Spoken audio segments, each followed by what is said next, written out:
Dari tadi kita hanya membicarakan tentang karbohidrat yang baik dan layak dikonsumsi. Bagaimana dengan karbohidrat yang tidak baik? Sebetulnya istilah tidak baik itu masih terlalu kejam memang. Tetapi salah-salah kita sendiri yang masih mengkonsumsinya setiap hari. Gula adalah salah satu karbohidrat yang mempunyai nilai glycemic index tinggi yang semestinya sudah bukan hanya sekedar dibatasi, bahkan kalau saya nilai tidak perlu digunakan. Kenapa demikian? Karena kita sudah menggunakannya dengan cara yang terlalu berlebihan. Bukan hanya sekedar untuk membuat teh, membuat kopi, tapi juga untuk berbagai macam makanan yang kita bikin setiap hari di dapur. Bahkan namanya saja sayur asem, tapi gulanya selalu harus ada 1 sendok makan. Kacau bukan?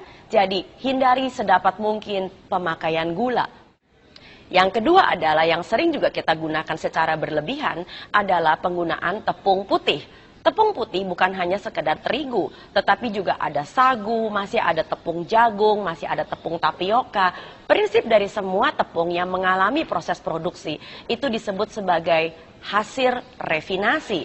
Bukan hanya tepung terigu, juga tepung beras. Mengapa demikian? Karena semua tepung ini dan produk gandum bukan dalam bentuk biji-bijian lagi, itu mempunyai nilai glycemic index yang masih tinggi dan sangat tinggi bahkan. Dan yang ketiga, yang sering kali kita juga masih gunakan secara berlebihan adalah beras putih.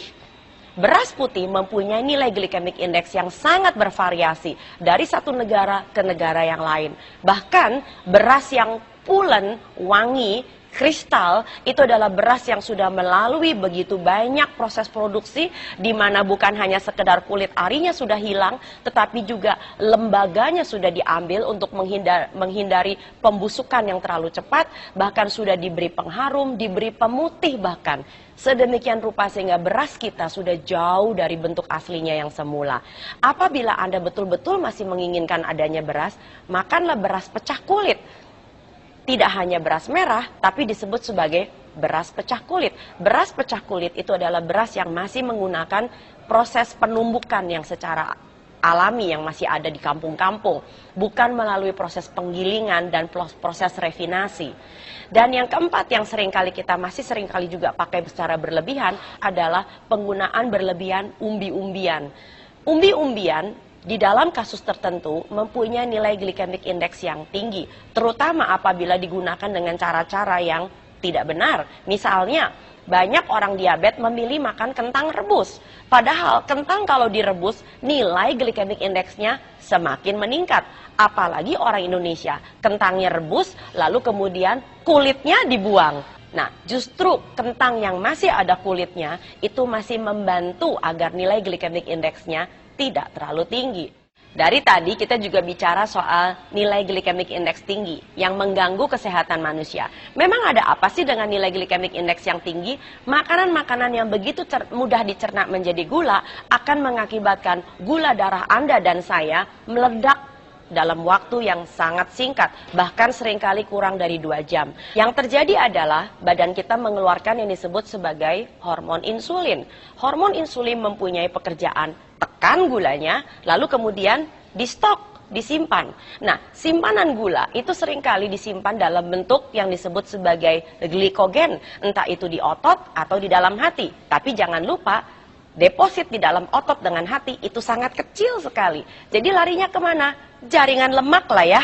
Nah, yang terjadi adalah kalau lemak Anda semakin lama semakin banyak. Jadi pekerjaan insulin adalah tekan gulanya, simpan jadi lemak. Tekan gulanya, simpan jadi lemak.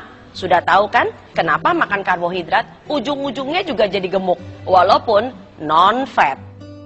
Nah, apa yang terjadi sekarang apabila insulin Anda sudah masuk ke dalam taraf yang mengerikan, terlalu tinggi?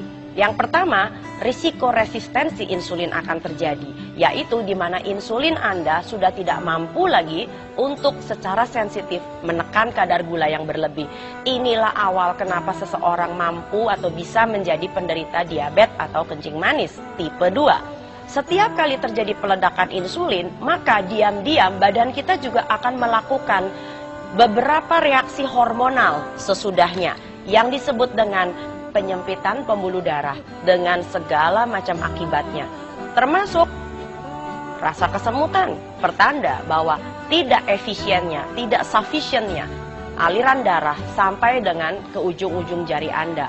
Lalu penyempitan pembuluh darah bisa juga terjadi bukan hanya di ujung jari, tapi di seluruh pembuluh darah besar Anda. Itu saatnya ketika hipertensi sudah mulai di depan mata. Apabila pembuluh darah Anda sudah mulai menyempit, bukan hanya sekedar di pembuluh darah sepanjang badan, tapi juga sampai dengan pembuluh darah otak, maka segala macam risiko akan mulai muncul.